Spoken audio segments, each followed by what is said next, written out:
ஒரு திரைப்படம் வெளிவந்து வெற்றியடைய முக்கிய காரணம் நடிகர், நடிகைகள், இயக்குநர்கள் என்று ஒரு பக்கம் இருந்தாலும் அந்த படத்தில் வரும் பாடல்கள் முதலில் ரசிகர்களுக்கு பிடிக்க வேண்டும். அப்பொழுதுதான் அந்த படத்தை பற்றிய ரீச் அனைவருக்கும் சென்றடையும். அந்த வகையில் ஒரு திரைப்படம் வெற்றியடைவதற்கு இசையமைப்பாளரும் முக்கிய காரணம். தமிழ் சினிமாவில் தற்பொழுது வளர்ந்து வரும் இசையமைப்பாளராக அனிருத் ரவிச்சந்திரன் இருக்கின்றார். அவர் இசையமைக்கும் அனைத்து பாடல்களும் ரசிகர்கள் மத்தியில் ஹிட் ஆகிறது. அந்த வகையில் அனிருத் ரவிச்சந்திரன் பற்றிய ரசிகர் ஒருவரின் பதிவு பார்ப்பவர்களை கண்ணீர் வர வைக்கிறது. இசையமைப்பாளரான அனிருத் தமிழில் 3 படத்தின் மூலம் அறிமுகமானார்.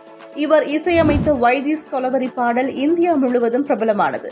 தொடக்கத்தில் தனுஷ் நடித்த படங்களுக்கு மட்டுமே இசையமைத்து வந்த அனிருத் தற்பொழுது பெரிய பெரிய நடிகர்களின் படங்களுக்கும் இசையமைக்கின்றார். இவர் இசை மட்டும் இல்லாமல் அவர் இசையமைக்கும் படத்திலும் பாடல் பாடி அதுவும் ரசிகர்களின் மத்தியில் பிரபலம் அடைகிறது. தற்பொழுது இவருக்கு ரசிகர்களின் கூட்டம் அதிகரித்து வரும் நிலையில் ரசிகர் ஒருவர் செய்த செயல் சமூக வலைதளங்களில் பரவி வருகிறது. துபாயில் ஒரு நிகழ்ச்சிக்காக இசையமைப்பாளர் அனிருத் ரவிச்சந்திரன் சென்றபோது அந்த நிகழ்ச்சியில் கலந்து கொண்ட அனிருத்திடம் அங்கு வந்திருந்த அஜித்குமார் என்ற ஒரு ரசிகர், நான் துபாயில் 9 வருடத்திற்கு முன்பு தொழிலாளியாக பணியில் சேர்ந்தேன். நான் வேலை பார்க்கும் பொழுது கண்டென்ட் கிரியேஷன் செய்து கொண்டிருந்தேன். பலரும் ஏன் இந்த தேவையில்லாத வேலை என்று என்னை கேலியாக பேசுவார்கள். ஆனால் நான் அதையெல்லாம் கண்டுகொள்ளாமல் உங்கள் படத்தில் வரும் பாடல் ஒன்றை பாடியவாறே என்னை நானே மோட்டிவேட் செய்து கொள்வேன். ஆனால் அப்பொழுது நீங்கள் தான் அந்த பாட்டை பாடினீர்கள் என்று எனக்கு தெரியாது. நான் இவ்வளவு தூரம் வளர்ந்ததற்கு உங்களின் பாடல் தான் முக்கிய காரணம் என்றும் நான் சமூக வலைதளத்தில் மில்லியன் ஃபாலோவர்களை கடந்த பிறகு நிச்சயம் உங்களை நான் கூப்பிடுவேன். நீங்கள் கட்டாயம் கலந்து கொள்ள வேண்டும் என கூறியிருக்கிறார்.